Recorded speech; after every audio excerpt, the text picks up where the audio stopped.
Good morning students, welcome to Vision Classes. मैं आपका chemistry tutor विवेक यादव। जैसे कि हम नेक्स्ट टॉपिक आज आपके लिए लेके आए हैं रदरफोर्ड मॉडल ऑफ एटम, जिसमें हम डिस्कवरी ऑफ न्यूक्लियस और अल्फा स्कैटरिंग एक्सपेरिमेंट ये रदरफोर्ड मॉडल ऑफ एटम का है। इसकी जो ऑब्जर्वेशन क्या क्या है, कैसे हमने आइडेंटिफाई किया, कहाँ पे आपके पास न्यूक्लियस है। ओके, तो सबसे पहले हम इन बातों को डिस्कस करने से पहले यहाँ पे एक मेन पॉइंट आपको बताते हैं। एक बार यहाँ से थोड़ा हटाना पड़ेगा ये बेटा। सबसे पहले हमारे पास अगर हम डिस्कवरी ऑफ रेडियोएक्टिविटी की बात करें तो सिंपल एक ऐसा ही होता है। ये आपके पास एक ब्लॉक ऑफ फ्लैट होता है, यहाँ पे रेडियोएक्टिव सबस्टांस हम रखते हैं, तो इससे हमारे पास 3 रेज इमिट होती हैं आपके पास। इसका मतलब रेडियोएक्टिव हो या रेडियोएक्टिविटी क्या होती है, वो आपके पास होता है the phenomena of spontaneous emission of certainly highly active radiation. किसके द्वारा? एक रेडियोएक्टिव सबस्टेंस। मतलब इस ब्लॉक ऑफ लेड में आप यूरेनियम है, ब्लॉक ऑफ लेड जो आपके पास इसमें यूरेनियम है या थोरियम है या पोलोनियम है, इस टाइप के रेडियोएक्टिव एलिमेंट को हम इस ब्लॉक ऑफ लेड में रखते हैं। तो इसके अंदर यहाँ पे हमने प्लेट लगा रखे हैं, एक नेगेटिव चार्ज एक पॉजिटिव चार्ज से। तो इसमें हमारे पास 3 टाइप की रेज आती हैं, और ध्यान रखना है ये 3 टाइप की रेज कौन कौन सी, एक अल्फ़ा है, एक बीटा है, एक गामा है। एक अल्फ़ा, एक बीटा और एक गामा। तो बीटा जो है वो बिल्कुल लाइक एज कैसे होती है, इलेक्ट्रॉन की तरह। तो इलेक्ट्रॉन पे कैसा चार्ज है, बिल्कुल इलेक्ट्रॉन की तरह है। और इलेक्ट्रॉन पे कैसा चार्ज है, नेगेटिव चार्ज। तो इसका मतलब सीधा सा हुआ जो आपने प्लेट्स लगा रखे हैं, जो इलेक्ट्रिक चार्ज प्लेट है, जो पॉजिटिव नेगेटिव चार्ज है, इसका सीधा सा मतलब ये हुआ इलेक्ट्रॉन पे नेगेटिव चार्ज है तो दे will deflected from A positive charge plate. जो इलेक्ट्रिक चार्ज प्लेट है उसके पॉजिटिव साइड जाएगा वो। उसके बाद जो आपके पास ये तो बीटा का बात ना, ये है हमें बीटा बताना थी, ये किसका का, बीटा का।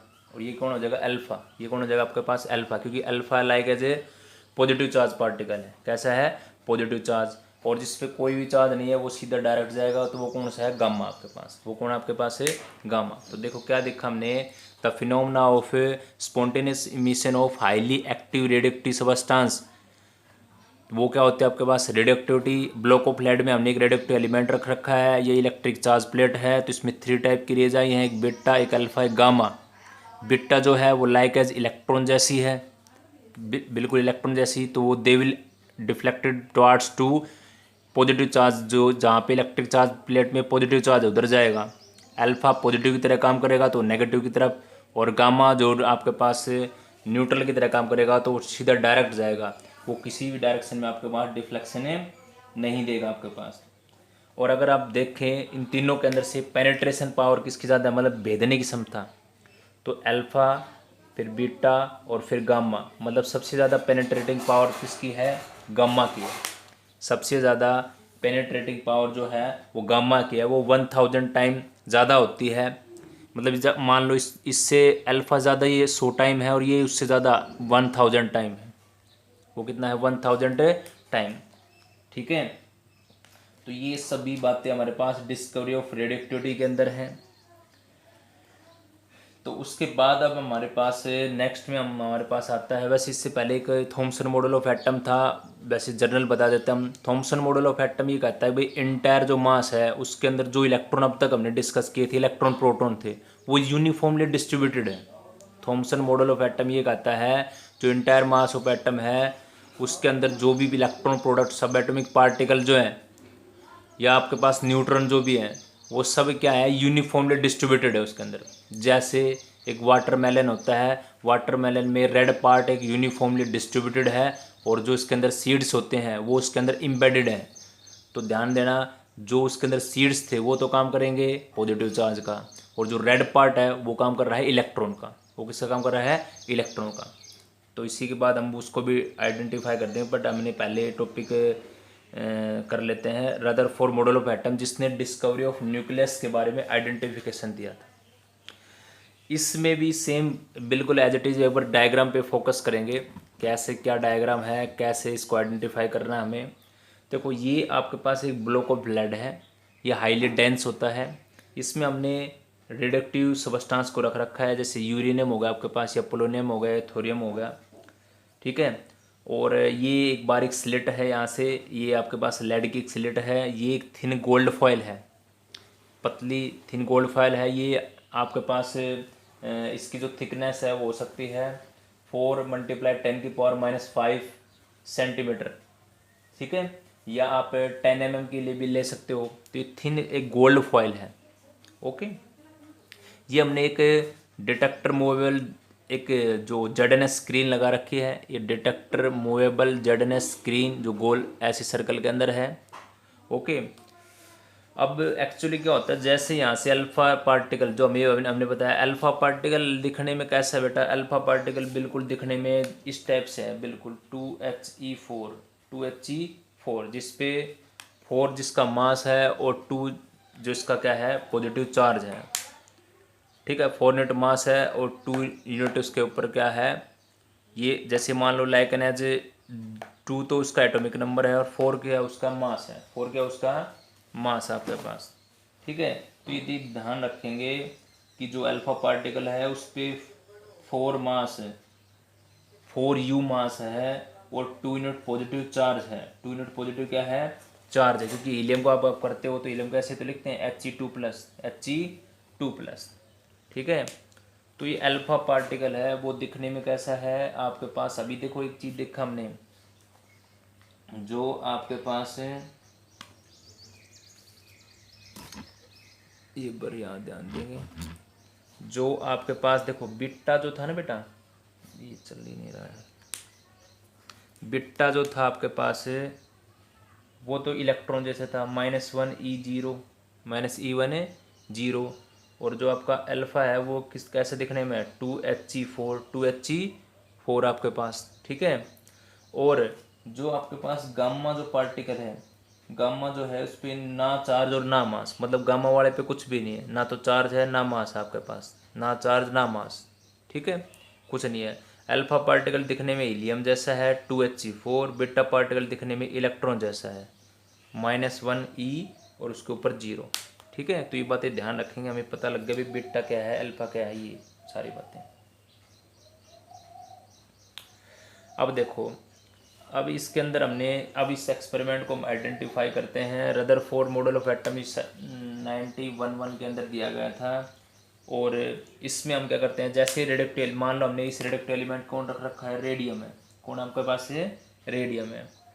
तो ये रेडियोएक्टिव एलिमेंट हमने इस कैविटी बॉक्स के अंदर इनक्लोज कर रखा है। जैसे इसमें अल्फा पार्टिकल इस थिन स्लिट से निकलता है, किसके रूप में, रेज के रूप में, और वो स्ट्राइक करेगा कहाँ पे, आपकी वेरी जो थिन फॉइल थी, जो गोल्ड की फॉइल थी, उससे स्ट्राइक करेगा, और स्ट्राइक करने के बाद जो आपके पास है जो पार्टिकल थे, जो अल्फा रेज पार्टिकल है, दे गो डिफ्लेक्टेड होंगे, और डिफ्लेक्टेड होने के बाद वो कहाँ गिरेंगे, इस सर्कुलर स्क्रीन के ऊपर गिरेंगे जो इस पर कोटेड कर रखी है जेडएनएस की, ठीक है। और जैसे इस सर्कुलर स्क्रीन के ऊपर स्ट्राइक करेंगे वो, तो they will produce the scintillation, जैसे स्टार मैंने कर रखा है, इसका मतलब सिंटिलेशन मतलब चमक सी प्रोड्यूस करेंगे इसके अंदर, ठीक है। तो यहाँ ये एक डायग्राम हमने और बना रखा है, ये मान लो एक सिंगल एटम ले रखा है, एक सिंगल एटम है, उसका ये न्यूक्लियस है और ये आपका इसका सराउंडेड पोर्शन है। तो ये बीम ऑफ अल्फा रेज इसमें जा रही है। तो कुछ रेज तो ऐसी थी वो बिल्कुल डायरेक्ट, मतलब मैंने लिख रखा है अनडिफ्लेक्टेड, मतलब उसके अंदर कोई चेंजमेंट नहीं है, सीधा डायरेक्ट पास होगी उसके अंदर से। कुछ रेज थोड़ा सा इससे टकराती हैं, टकराने के बाद स्मॉल एंगल से डिफ्लेक्शन देती हैं, और कुछ रेज जो है डायरेक्ट इसके ऊपर, इसकी जो सेंटर ऑफ न्यूक्लियस है उस पर हिट करने के बाद रिवर्ट बैक आ जाती हैं। तो इसका मतलब ये कन्फर्मेशन तो हो गया हमारे पास कि जो न्यूक्लियस है वो सेंटर ऑफ मास है, किसी भी एटम के अंदर जो न्यूक्लियस है वो क्या है, सेंटर ऑफ मास है। और इसका जो वॉल्यूम है, इस न्यूक्लियस का volume comparison to total volume of atom very small है। जैसे हमने ये सर्कल का रखा ना, जैसे ये बड़ा सर्कल है एक, ये छोटा सर्कल है, तो मैं ये बोल रहा हूँ कि ये जो वॉल्यूम न्यूक्लियस का वॉल्यूम है वो comparison to total volume of atom के क्या है, स्मॉल है, या आप ऐसी बात समझ सकते हो। बट ये बड़ा सर्कल है और ये छोटा सर्कल है, तो इस बड़े सर्कल के कंपेरिजन ये बड़ा सर्कल क्या है, छोटा है ना आपके पास, ये क्या आपके पास है, स्मॉल है आपके पास, ठीक है। तो इस रदरफोर्ड स्कैटरिंग एक्सपेरिमेंट में आप यही बातें ध्यान रखेंगे। ऑब्जर्वेशन हमें ये मिली है कि भाई 99% जो पार्टिकल है ना वो तो बगैर डिफ्लेक्ट हुए अनडिफ्लेक्टेड पास हो जाते हैं। इसका मतलब ये हुआ कि न्यूक्लियस के सराउंडेड जो पोर्शन है उसके अंदर काफ़ी स्पेस है, क्योंकि इस कोई पार्ट बीच के अंदर कोई रुकावट नहीं थी, तभी तो डायरेक्ट पास हो गई उसके अंदर से। फिर कुछ पार्टिकल स्मॉल एंगल से डिफ्लेक्शन हुए हैं, इसका मतलब वो डिफ्लेक्शन हुए हैं तो वो पार्टिकल स्ट्राइक करे हैं किससे, आपके सेंटर ऑफ न्यूक्लियस से, और जो जिसने डायरेक्ट हिट किया, बिल्कुल सीधा direct face to face hit किया, वो उसी मोर देन 180 डिग्री जो एंगल है, 180 डिग्री एंगल उसी से रिवर्ट आ जाता है, मतलब जिस पाथ से गया उसी से रिवर्ट आ गया, वो जैसे ऐसे गया और उसी से क्या गया, रिवर्ट आ गया। ये कितने पार्टिकल, ऑलमोस्ट हमारे पास 20,000 पार्टिकल है जो बहुत लार्ज डिफ्लेक्शन देते हैं, मतलब जिस पाथ से गए उसी से क्या गए, रिटर्न आ गया आपके पास। ठीक है, तो ये सारी बातें हमारे पास रदरफोर्ड स्कैटरिंग एक्सपेरिमेंट बताता है। और ये जैसे अभी हम इसमें जो हमारे 3 पॉइंट थे ऑब्जर्वेशन के, वो भी हम यहाँ पे, एक पॉइंट और है आपके पास, 1 मिनट रुके। तो यहाँ देखिए ऑब्जर्वेशन हमारे पास ये है, फर्स्ट पॉइंट आपका है most of alpha particle 99% pass through gold foil undeflected, तभी तो ये देखो बिल्कुल पास हो गए इसके अंदर से। वेरी फ्यू अल्फा पार्टिकल गोट डिफ्लेक्टेड थ्रू स्मॉल एंगल, कुछ वेरी जो कुछ फ्यू मतलब थोड़े से पार्टिकल ऐसे हैं जो स्मॉल एंगल से डिफ्लेक्ट होते हैं, स्मॉल एंगल से डिफ्लेक्ट हो गए। और वेरी फ्यू मतलब फ्यू से और भी कम, very few particle could pass through, could not pass through the foil, मतलब पास ही नहीं होते पास में, क्योंकि क्यों नहीं हुए, क्योंकि उसने उन्होंने डायरेक्ट हिट किया है जो न्यूक्लियस ऑफ एटम है उसके अंदर। ठीक है, तो इसलिए ये 3 हमारे पास ऑब्जर्वेशन आई है। अब यहाँ पे एक क्वेश्चन और बनता है कि जैसे हमने ये थिन गोल्ड फॉइल लिया है, अगर बाई चांस मैं इसके अंदर कोई बेरिलियम की फॉइल अगर ले लेता, आप ध्यान दें एक क्वेश्चन भी यहाँ पे आता है कि भाई आपने यहाँ पे जो जैसे गोल्ड की फॉइल या सिल्वर की या हम प्लेटिनम की फॉइल लेते हैं, अगर बाय चांस मान लो आप बेरिलियम की फॉइल ले लेते, तो क्या इस टाइप की ऑब्जर्वेशन आपके पास आ पाती? तो ऐसी ऑब्जर्वेशन नहीं आ पाती, क्योंकि अगर बेरिलियम का एटॉमिक नंबर की बात करें बेटा, तो बेरिलियम की जो आपके पास एटॉमिक नंबर कितना है आपके पास, जो बेरिलियम है आपके पास है, बेरिलियम का एटॉमिक नंबर कितना है, 2 है। एटॉमिक नंबर कितना है, नहीं एटॉमिक नंबर कितना है, 4 है। एटॉमिक नंबर कितना है आपके पास है, 4 आपके पास। ठीक है, और जो आपके पास गोल्ड है उसका कितना है, 79, कितना है, 79 आपके पास। ठीक है, तो ये चीज़ ध्यान रखेंगे, बेरिलियम का 4 है और गोल्ड का कितना 79 है, तो ये 4 और 79 के कंपैरिजन अगर वॉल्यूम तो इसका ज़्यादा होगा और इसका वॉल्यूम क्या होगा, छोटा। तो क्या होगा, ये अगर हम बेरिलियम की फॉइल ले लेते हैं तो इसका वॉल्यूम और भी छोटा है, तो ये जो अल्फा पार्टिकल है ना उसको उसको इसे डायरेक्ट स्ट्राइक होने में बहुत ज़्यादा मतलब हमें दिक्कत आएगी। वो ज़रूरी नहीं है कि वो अल्फा रेज पार्टिकल उस थिन गोल्ड फाइल से टकराएं, क्योंकि उसका वॉल्यूम इससे कंपेरिजन बहुत स्मॉल है। तो जब स्ट्राइक ही नहीं करेंगे तो इस टाइप का हमारे पास जो अरेंजमेंट वो भी नहीं आएगा कि भी वो स्मॉल एंगल से डिफ्लेक्ट हों या बगैर डिफ्लेक्ट होके चले जाएं, या मतलब जो रिवर्ट बैक जाएं, तो मतलब डायरेक्ट हिट करने का तो मतलब एक चांस ही नहीं बनता उसके अंदर। इसलिए हम यहाँ पे जो यूज करते हैं, किस टाइप की फॉइल यूज करते हैं, जो हैवियर मास की होती हैं, जो किसकी होती हैं, हैवियर मास की जो फॉइल होती हैं। वैसी थिन पतली फॉइल है, बट हैवियर मास की जो फॉइल है उनका हमें यहाँ पे यूज करेंगे, किसमें, रदरफोर्ड अल्फा स्कैटरिंग एक्सपेरिमेंट में। जो स्मॉलर मास की हैं उन फॉइल्स का हमें यहाँ पे बिल्कुल भी यूज नहीं करेंगे। तो ये बात ध्यान रखेंगे बिल्कुल माइंड के अंदर कि क्यों हमने यहाँ पे बेरिलियम की फॉइल का यूज नहीं किया। तो बेरिलियम की फॉइल यूज करने का नहीं, यही बात है कि जो अल्फा पार्टिकल हैं उनको डायरेक्ट टकराने की जो टेंडेंसी है वो बहुत ना के बराबर है। इसलिए हम हैवियर मास की, सिल्वर की, गोल्ड की, प्लेटिनम की ऐसी फॉइल लेते हैं जिससे ये स्कैटरिंग एक्सपेरिमेंट जो है वो आपके पास सक्सेसफुल हो, उसके सिंटिलेशन आ सके आपके पास। तो ये था हमारे पास रदरफोर्ड का अल्फा स्कैटरिंग एक्सपेरिमेंट और उससे 3 ऑब्जर्वेशन आपके पास। ठीक है, अब हम एक छोटा सा यहाँ पे जो वैसे इससे पहले बताना था, थॉमसन मॉडल ऑफ एटम है, वो बिल्कुल स्मॉल सा एक बार उसको और बता देते हैं। Thompson model of atom, but इसमें एक बातें और ध्यान देंगे।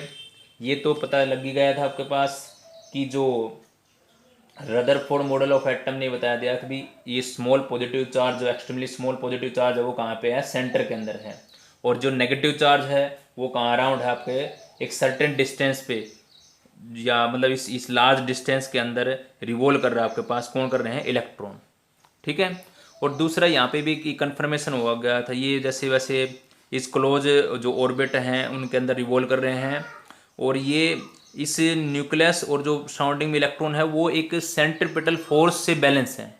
नहीं तो ये होता अगर कोई चीज़ अकॉर्डिंग टू फिजिक्स कि चार्ज पार्टिकल रिवॉल्व करता है किसी पर्टिकुलर चार्ज पार्टिकल के, तो वो क्या हो जाएगा, थोड़े टाइम के बाद उसकी जैसे एनर्जी कम होगी वो या न्यूक्लियस में जाके इलेक्ट्रॉन कोलैप्स हो जाएगा।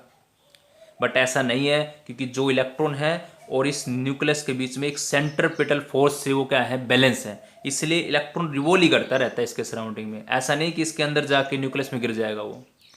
तो बताएंगे एक मेन सी बात है कि न्यूक्लियस और इलेक्ट्रॉन के बीच में जो बैलेंसिंग फोर्स है उसका नाम है सेंट्रीपिटल फोर्स। मतलब ये इस टाइप का फोर्स बिल्कुल वैसे ही है जैसे हमारे प्लेनेट में है, जैसे हमारे सन के अराउंड अर्थ रिवॉल्व कर रही है, तो वो किससे है, नहीं तो आपके पास वो उससे स्ट्राइक कर जाती, उसके अंदर कोलैप्स हो जाती। तो क्यों नहीं कोलैप्स होती, क्योंकि वो जो सन है और जो आपकी अर्थ है उसके बीच में एक सेंट्रीपिटल फोर्स बैलेंस है, जिससे वो क्या कर रही है, उसके सराउंडिंग में रोटेशन कर रही है, उसके सराउंडिंग क्या कर रही है, रोटेशन करेंगे। नहीं तो ये ऑब्जेक्शन आ गया था रदरफोर्ड मॉडल ऑफ एटम के अंदर, अगर आप बोल रहे भाई एक चार्ज पार्टिकल ऐसे रिवॉल्व कर रहा है तो वो तो कोलैप्स हो जाना था। बट इसको आइडेंटिफाई किया गया और एक्सप्लेनेशन बताएगी कि भी जो चार्ज पार्टिकल है वो एक सेंट्रीपिटल फोर्स से बैलेंस है कॉरस्पॉन्डिंग टू न्यूक्लियस, इसलिए वो इसके अंदर फॉल नहीं होता आपके पास। ठीक है, बस ये फेलियर थी किसकी, रदरफोर्ड मॉडल ऑफ एटम का एक फेलियर नोटिफिकेशन था कि भाई इस हिसाब से तो आपका ये जो मॉडल ऑफ एटम वो फेल है। ठीक है, तो ये आपके पास अब हम करते हैं थॉमसन मॉडल ऑफ एटम को। अब ये देखें हमारे पास है थॉमसन मॉडल ऑफ एटम। जैसे ही दो सब एटॉमिक पार्टिकल हमारे पास डिस्कस हो चुके थे बेटा, जैसे इलेक्ट्रॉन और प्रोटॉन। अब इलेक्ट्रॉन प्रोटॉन डिस्कवरी होने के बाद अब इनको ये देखना भी सब एटॉमिक पार्टिकल किस टाइप से डिस्ट्रीब्यूटेड है, कहाँ है इसका अरेंजमेंट है। तो थॉमसन ने अपना जे थॉमसन ने एक मॉडल दिया था, J Thomson model of atom. इसने ये बताया गया था कि जो आपका एटम है उसके अंदर जो ये दो सब एटॉमिक पार्टिकल है वो यूनिफॉर्मली डिस्ट्रीब्यूटेड है एक इलेक्ट्रोस्टैटिक फोर्स ऑफ अट्रैक्शन से। तो जैसे हमारे पास ये जो वाइट पार्ट है ना पूरा पूरा, ये एक पॉजिटिव स्फीयर हो गया। ठीक है, और ये जो मैंने ग्रीन सर्कल कर रखे हैं जिस पे चार्ज कर रखा है वो आपके पास इसमें इम्बेडेड इलेक्ट्रॉन हो गए। तो मतलब ये दिखने में लाइक एज वाटरमेलन जैसा है, तरबूज जैसा, जैसे लाल तरबूज आता है आप गर्मियों के अंदर खाते हो, तो उस लाल तरबूज के अंदर जो रेड पार्ट है वो तो काम कर रहा है पॉजिटिव का, और जो ब्लैक सीड्स हैं वो काम कर रहे हैं इलेक्ट्रॉन का। तो वही कहा था थॉमसन मॉडल ऑफ एटम ने, regarded an atom as a positive charge of sphere, एक पॉजिटिव चार्ज स्फीयर है जिसके अंदर in which negative charge are embedded, जिसमें नेगेटिव चार्ज क्या है, इम्बेडेड। और नोबेल प्राइज मिला था इसको फिजिक्स के अंदर नहीं कोई 1906 के अंदर, 1906 के अंदर।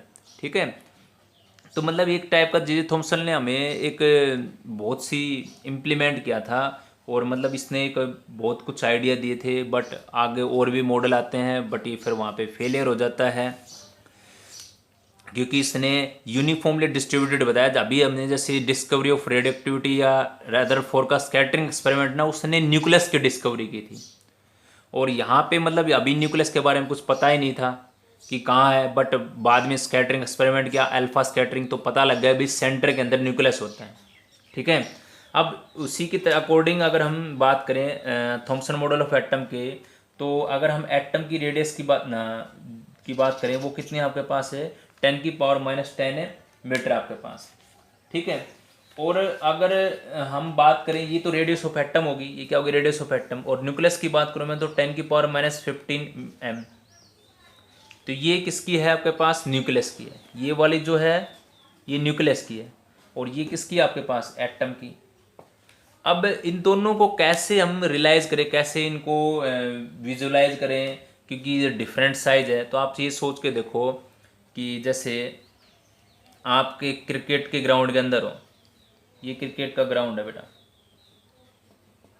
और यहाँ पे सेंटर पे ये आपकी क्रिकेट की बॉल है, तो जिसका साइज छोटा है वो तो कौन, आपका न्यूक्लियस, मतलब बॉल जो हमारे क्रिकेट की बॉल है वो तो आपकी न्यूक्लियस होगी।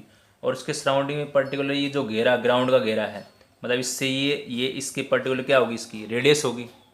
ठीक है, कि इससे सेंटर ऑफ बॉल से लेकर मान लीजिए हम जो 5 किलोमीटर तक गए हैं, ये रेडियस ऑफ एटम होगी। ये क्या होगी, रेडियस ऑफ एटम हो गया आपके पास। तो radius of atom comparison to nucleus के क्या होती है, न्यूक्लियस की रेडियस के कंपैरिजन क्या होती है, ज़्यादा होती है। ठीक है, तो ये तो आपके पास न्यूक्लियस की है 10⁻15 अप्रोक्स, और एटम की होगी 10⁻10। ठीक है, तो ये बातें भी ध्यान रखेंगे क्योंकि न्यूक्लियस का साइज क्या होता है, स्मॉल होता है आपके पास। तो ये भी बातें हमने सीख चुके हैं। अब हम इसमें स्मॉल स्मॉल आइसोटोप, आइसोबार, ये भी डिस्कस करते हैं। और ये एटॉमिक नंबर में क्या मास नंबर, ये बिल्कुल सिंपल सी बातें हैं। तो आई थिंक सभी को ये क्लियर आउट हो गया जो थॉमसन मॉडल ऑफ एटम। अब हम नेक्स्ट करते हैं। तो आज यहाँ तक कंप्लीट करेंगे, कल हम नेक्स्ट आगे बात जो भी टॉपिक वो डिस्कस करेंगे। आई होप सभी को क्लियर आउट हो गया। बार बार वीडियो को रिवाइज करें और इसको एक बार दो बार रिवाइज करके देखा करो। और हमारे विजोन क्लासेस जो है, अगर जो भी नए कोई व्यूवर जुड़ा हमारे से चैनल से, तो हमारे चैनल को सब्सक्राइब करें, लाइक करें और शेयर करें। Thank you.